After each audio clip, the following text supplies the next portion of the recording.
अस्सलाम वालेकुम वरहमत उल्लाहि वबरकातुहू। उम्मीद है आप सब लोग ईमान और सेहत की बेहतर हालत में होंगे। जो लोग चैनल पर नए हैं सब्सक्राइब और बेल आइकॉन को प्रेस करना न भूलें। आज आपको एक माँ का किस्सा सुनाती हूँ। सुबह 4 बजे का वक्त था। फजर की अजान होने में अभी भी 1.5 घंटा बाकी था। पूरा टाउन सो रहा था। ठंड कड़ाके की थी, ऊपर से चारों तरफ कोहर ही कोहर थी। उस वक्त डॉक्टर SM के दरवाजे की बेल बजी तो वे हैरान तो ज़रूर हुए, लेकिन अपने मुलाजिम अब्दुल से देखने को कहा कि दरवाजे पर कौन है। अब्दुल भागा भागा आया कि हैदरी साहब अपनी अहलिया के साथ हैं और परेशान लग रहे हैं। SM जल्दी जल्दी दूसरी मंजिल से नीचे आए और हैदरी साहब को सलाम किया, लेकिन जवाब देने की बजाय हैदरी साहब ने कहा, दोस्त अपने भतीजे को देखिए, रात भर दस्त में मुब्तला रहा, अब जब रहा नहीं गया तो इस वक्त आपको तकलीफ़ थी। डॉक्टर साहब ने खफा होते हुए कहा, आपने अच्छा नहीं किया, इसी वक्त इत्तला देनी थी, जाना था। इतना कहकर डॉक्टर बच्चे को देखने लगे। पानी चढ़ाया, दवाएं पिलाई, फजर की नमाज पढ़कर फिर से बच्चे का जायज़ा लिया। डॉक्टर साहब को इत्मीनान हो गया कि घबराने की अब कोई बात नहीं है, बच्चा अच्छा रिस्पॉन्स दे रहा है। लेकिन तभी डॉक्टर SM अहमद की नज़र अहलिया पर पड़ी, जिनके कपड़े भीगे हुए थे और जो चादर ऊपर थी वो भी मुतासर थी। उन्होंने जब इन्हें चेक किया तो पता चला कि वो बुखार से तप रही हैं।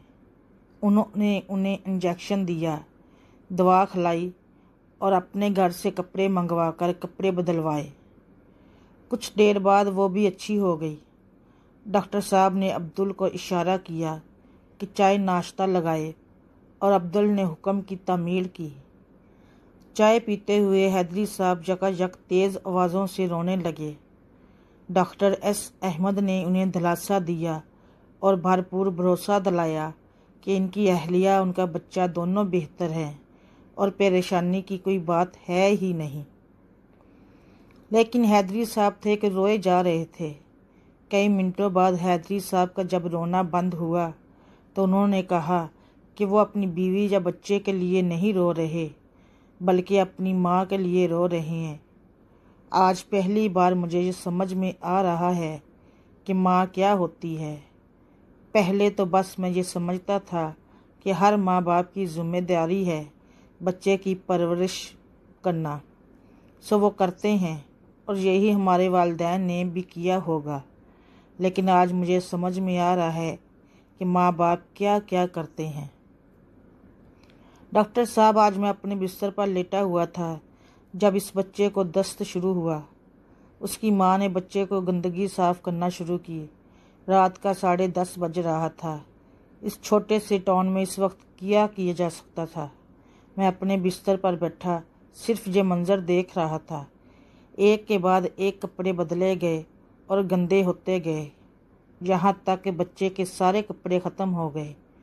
उसकी माँ ने तब अपने कपड़ों से बच्चे को संभाला। कुछ देर बाद उसके और घर के बकिया कपड़े भी ख़त्म हो गए और सिवाय उसके कोई चारा नहीं रहा कि वह अपने पहने हुए कपड़ों से इसकी हिफाजत करे। कुछ देर बाद उसके आंचल भी भीग कर नकारा हो गए तो उसने भीगे हुए कपड़े को खंगाल कर पहन लिया और अपने निचले हिस्से के कपड़ों से बच्चे की हिफाजत करने लगी। अब मुझसे रहा ना गया और उस कोहरे वाली रात के इस हिस्से में आपको तकलीफ़ देने पहुंच गया। मैं इस लम्हे से बस ये सोचे जा रहा हूँ कि मेरी माँ ने मुझे किस तरह पाला पोसा होगा, जबकि उनके पास तो इतने कपड़े भी नहीं थे। क्या क्या परेशानियाँ झेलनी पड़ी होंगी। डॉक्टर साहब, आज आँख खुली है तो माँ वहाँ जा चुकी है जहाँ से आ नहीं सकती, और जब साथ में थी तो ये बदकमाश आँखें खुली ही न थी। मैं अपनी माँ के लिए रो रहा हूँ, बच्चे के लिए नहीं।